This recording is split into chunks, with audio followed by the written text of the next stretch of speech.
11편 1절에서 8절의 말씀을 가지고 하나님은 너를 지키시는 자라는 제목으로 함께 하나님의 말씀 나눌 때 많은 은혜 받으시기를 예수님의 이름으로 축복합니다.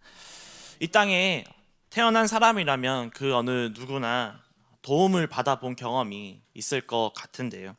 짧은 인생을 살아온 저에게도 많은 도움을 받았던 여러 사건들이 생각이 납니다. 그 중에 손가락 안에 드는 이 기억에 남는 많은 도움의 사건들이 있었는데요. 그 중에 하나를 제가 에피소드를 하나 소개하면서 말씀을 시작하려고 합니다. 한 번은 제가 이 유년부와 초등부 성경학교 때 나눴던 적이 있는 에피소드입니다. 지금으로부터 약 20년 전에 제가 초등학교 2학년 때였던 걸로 기억을 합니다. 주일학교 이 유년부 예배를 마치고 교회 친구들과 근처 초등학교에 가서 축구를 하고 돌아가는 길이었는데요. 그런데 축구를 했던 이 초등학교가 어디에 위치했었냐면요. 이 경사가 거의 70도 가까이 되는 이 언덕 높은 곳에 위치했던 학교였습니다. 그 어찌되었든 축구를 다 하고 이제 집으로 교회로 다시 돌아가려고 하는데 돌아가는 길은 어떤 길이겠습니까? 경사가 70도 반대로 내려가야 하는 그런 가파른 길, 내리막길이었는데요. 우리 자녀를 키워보신 성도님들 이런 경우 아이들이 어떻게 할까요? 뛰어가나요? 그랬었나요? 네, 그냥 내려가지 않습니다. 그래서 저도 그냥 내려가지 않았습니다. 누가 가장 빠르게 내려가는지 이 달리기 시합을 하게 되는데요. 그래서 제가 전 속력을 다하여 이 70도 가량 되는 이 내리막길을 정말 빠르게 달려갔습니다. 달리기를 해보셔서 아시듯이 이 나보다 빠른 사람은 내 앞에 보이니까 전혀 문제가 되지 않습니다. 그러나 이 항상 궁금한 것은 내 뒤에 쫓아오는 사람이죠. 내 뒤에 사람이 누가 있고 또 어느 정도 거리가 벌어져 있는지 궁금하잖아요. 그래서 저도 열심히 뛰면서 뒤가 궁금해서 돌아보고 다시 앞을 보게 되었는데요. 그 순간 큰 사건이 발생합니다. 어떤 일이 일어났을까요? 넘어지지 않고 제가 미처 보지 못했던 이 앞에 전봇대에 그대로 머리를 확 박아 버렸던 그런 사건이 있었습니다. 그리고 제가 그 어린 나이에 깨달은 한 가지가 교훈이 있는데요. 머리에도 구멍이 날 수 있구나라는 것을 깨닫게 되었습니다. 그때 제가 머리를 박고는 울지 않았거든요. 근데 머리를 숙이니까 정말 수도꼭지에서 정말 물이 칼칼 쏟아지듯이 피가 쏟아지는데요. 그때 도저히 눈물을 참을 수가 없었던 것 같습니다. 더 중요한 것은 그때 축구를 같이 하고 같이 달리기 시합을 했던 친구들이 있을 거잖아요. 그 친구들이 무엇을 했을까요? 그 친구들이 어려서 그런지 그냥 각자 갈 길을 가는 그런 기억이 지금 또 난다라는 것이죠. 그 당시 휴대폰이 없는 휴대폰을 쉽게 구할 수 없는 때라서 부모님에게 연락할 방법도 없었고요. 그리고 그 주변이 좀 인적이 드문 곳이라서 지나다니는 행인 또 사람도 없었습니다. 그래서 한참을 있다가 울고 있는 그때 지금 또 기억이 나는데요.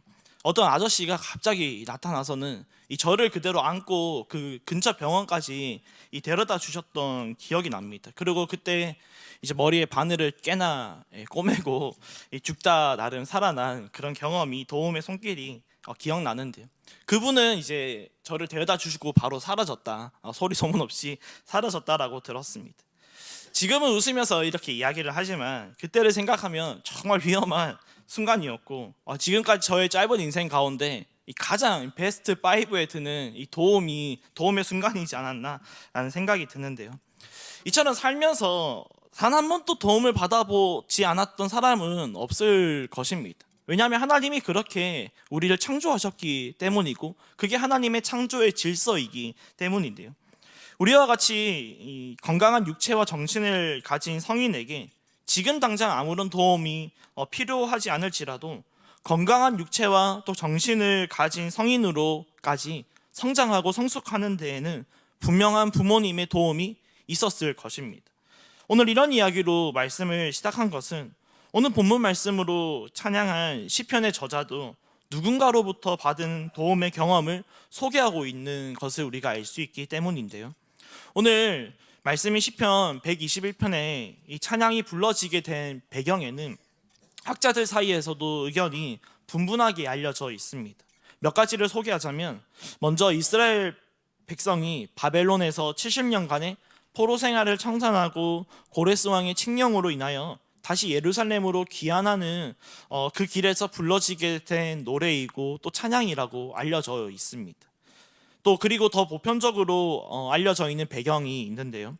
순례자들이 1년에 이 세 차례, 즉 칠칠절과 유월절과 장막절과 같은 이 예루살렘에서 일어나는 축제에 이 향해 가는 길에 불러지게 된 노래이자 찬양이라고 또 보편적으로 알려져 있는 배경이 있는데요. 이처럼 시편 121편의 말씀에는 다양한 배경이 있습니다.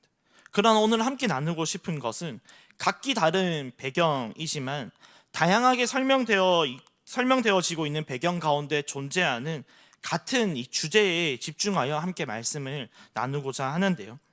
각기 다른 배경에서 말하고 있는 같은 주제가 결국에는 무엇입니까? 시편 121편 1절과 2절의 말씀에서 이렇게 말하는데요. 우리 한번 같이 읽도록 하겠습니다. 내가 산을 향하여 눈을 들리라. 나의 도움이 어디서 올까? 나의 도움은 천지를 지으신 여호와에게서로다. 아멘. 시편 121편의 말씀을 기록한 저자가 고백하는 것이 무엇입니까? 세상 어디를 둘러보아도 나의 도움은 오직 창조자 되시는 하나님에게만 있다라는 믿음을 고백하며 하나님을 찬양하는데요. 오늘 말씀을 함께 나누는 우리 사랑하는 성도님들, 우리 모두가 시편의 저자와 같이 나의 도움은 오직 천지를 지으신 우리의 창조주 되시는 하나님에게 있음을 다시 한번 마음에 또 새기며 믿음으로 함께 고백하며 찬양하는 오늘 복된 시간 되시기를 예수님의 이름으로 축복합니다. 오늘 말씀의 이 배경에 학자들 간의 사이에서도 다양하게 의견이 분분하다고 제가 했었는데요. 그러나 중요한 것은 어떤 배경에서든지 그 배경에서 오늘 말씀으로 찬양하였던 주인공이 있었을 것입니다. 그리고 그 주인공은 가장 먼저 다음과 같은 고백으로 찬양을 시작하는데요. 시편 121편 1절의 말씀을 제가 읽겠습니다. 내가 산을 향하여 눈을 들리라. 나의 도움이 어디서 올까? 아멘. 말씀의 주인공이 가장 먼저 고백하는 것으로 보아 무엇을 알 수 있습니까? 구체적으로 어떤 상황과 환경에 처해 있는지는 말해주고 소개하지 않지만 분명한 것은 도움을 필요로 하고 있고 또 도움을 구하고 있는 이 시편의 저자의 모습을 우리가 알 수 있습니다. 그리고 곧바로 자문자답하는데 시편 122편 2절의 말씀에서 이렇게 시인이 고백합니다. 나의 도움은 천지를 지으신 여호와에게서로다. 아멘. 다시 말해 오늘 시편 121편의 말씀에 이 저자는 하나님으로부터 받았던 도움의 이 경험을 소개하면서 하나님을 찬양하는데요. 시인이 하나님에게 받았던 도움이 무엇인지, 그리고 하나님은 시인에게 어떤 도움과 또 어떻게 도움을 손길을 내미셨는지 우리가 조금 더 구체적으로 함께 살펴보기를 원합니다. 먼저 시편 저자가 하나님에게 받은 도움은 바로 이것인데요. 하나님이 말씀의 주인공이 실족하지 않도록 지켜주셨다라는 것입니다. 시편 121편 3절의 말씀을 함께 읽겠습니다. 여호와께서 너를 실족하지 아니하게 하시며 아멘. 네, 여기까지 읽겠습니다. 하나님은 우리를 어떻게 지켜주시고 보호하여 주시냐면 오늘 말씀에 이 저자가 찬양하는 것처럼 우리가 실족하지 않도록 하나님이 우리를 지켜주시고 보호하여 주신다라는 것입니다. 우리를 이 실족하지 않게 하여 주신다라는 것은 쉽게 말해 다른 말로 다음과 같이 설명할 수 있는데요. 우리가 탈선하지 않도록 하나님이 우리를 지켜주십니다라는 말과 같게 설명할 수 있습니다. 가끔 매스컴에서 보면 이 긴급 속보로 전해지는 뉴스가 있죠. 기차가 탈선하여서 또 많은 사람들이 위험에 처해 있고 많은 인명의 피해가 있었다라는 그런 소식이 가끔 들리기도 합니다. 즉 탈선했다라는 것은 기차나 이런 전차가 선로에서 정확히 궤도를 벗어났을 때 이 사용하는 단어가 탈선입니다. 기차가 정말 빠른 속도로 이 목적지를 향해 가는데요. 그런데 갑자기 어떤 문제가 발생하여 달리는 길에서 기차가 벗어나게 되었다라고 한번 가정을 해볼까요? 그 아무리 베테랑 기관장이 그 가운데 있다 하더라도 탈선하는 기차를 그 사람이 어떻게 할 수는 없을 것입니다. 이처럼 하나님은 오늘 말씀의 저자가 실족하지 않도록 지켜주셨다라고 하는데요. 다시 말해 말씀의 저자는 하나님이 다른 길로 탈선하지 않도록 벗어나지 않도록 지켜주시고 또 올바른 길로 계속해서 걸어가고 전진할 수 있도록 도움받은 그 경험을 찬양하고 또 소개하고 있습니다. 그런가 하면 하나님은 또 다른 방법으로 오늘 말씀의 주인공을 도와주시는데요. 시편 121편 우리 3절과 4절의 말씀을 한 번 더 같이 읽도록 하겠습니다. 여호와께서 너를 실족하지 아니하게 하시며 너를 지키시는 이가 졸지 아니하시리로다. 이스라엘을 지키시는 이는 졸지도 아니하시고 주무시지도 아니하시리로다. 아멘.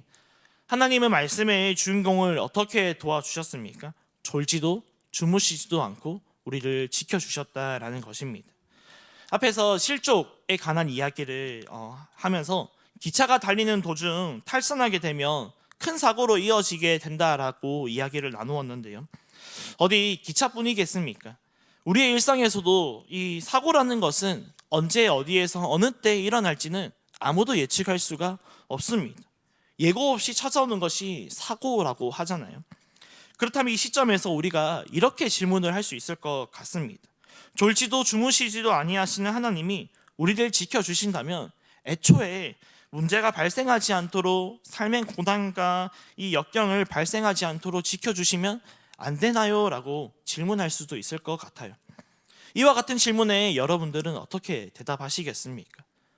하나님은 전지전능하시기 때문에 이러한 질문과 같이 우리에게 애초에 문제가 또 어려움이 발생하지 않도록 지켜주실 수 있음을 저는 확신하고 믿습니다.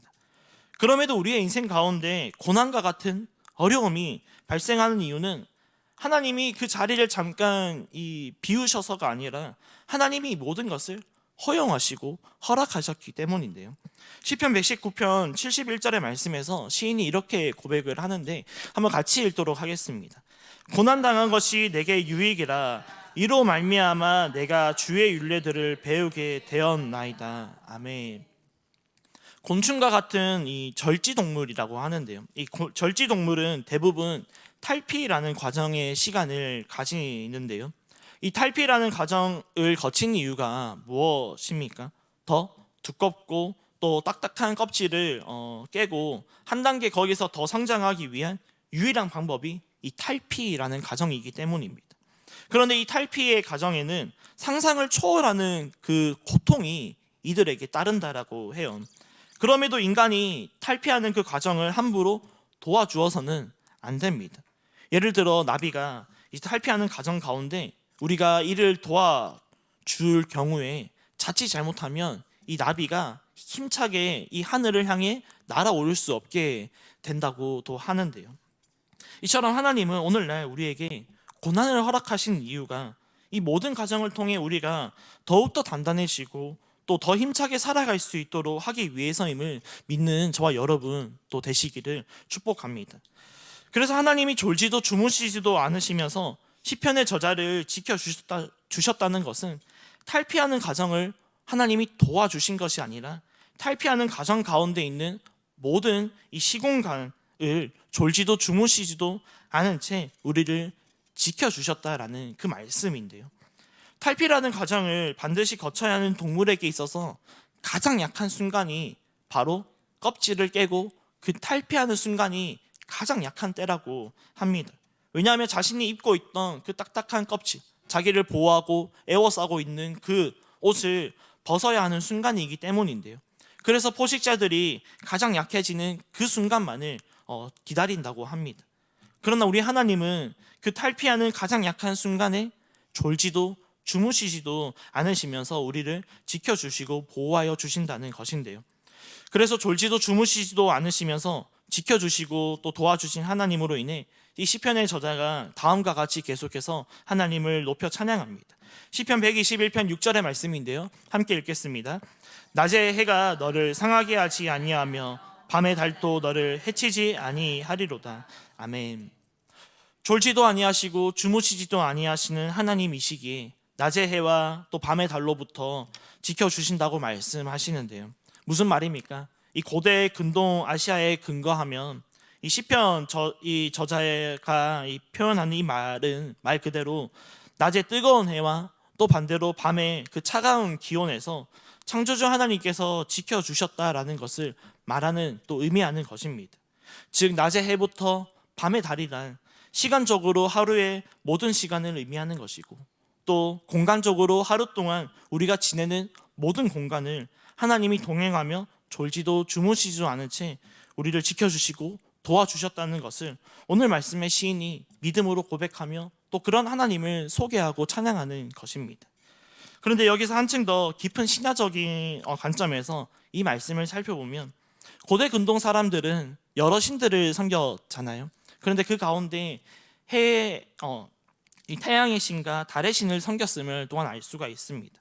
다시 말해 시편의 저자는 창조주 하나님의 이 보호하심을 신뢰하며 어떤 어둠의 그런 영적인 권세에도 두려워할 것이 없음을 믿음으로 고백하는 그런 고백이기도 합니다.